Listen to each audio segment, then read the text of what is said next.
Off of just that video I made, really kind of like lamenting about the state of the real estate investment scene, I figured I'd give you like a few bullet points of why real estate investing has never been worse. So let's talk about the number one thing that I think is the biggest problem is the cost of services to maintain a home.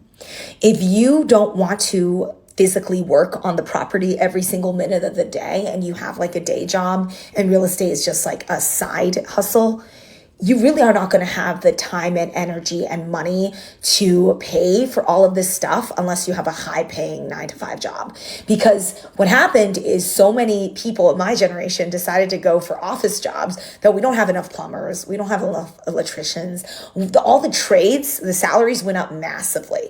So the cost of fixing stuff went up a lot because companies are having a field day. Like they're just like, the demand is so high, we can charge more and more and more because the value for their time has gone up because the supply of labor has gone down, right? So the cost of fixing stuff, maintaining stuff has increased, the labor costs. Now let's also talk about the material costs. Number two, inflation. So lumber is more expensive, just everything's more expensive. But what hasn't really risen is rents. Rents are not rising commensurate to the value of the goods and the labor costs because the rental value is still limited by market rent. And what has happened in the last few decades of cheap interest rates was that rental supply has increased massively. So we have tons of new units coming to the market still, and these are nice units. These developers have created, I live in one, I live in a beautiful apartment complex. I pay $2,300 a month. It's rent stabilized. I'm very lucky, I know. But it's really nice.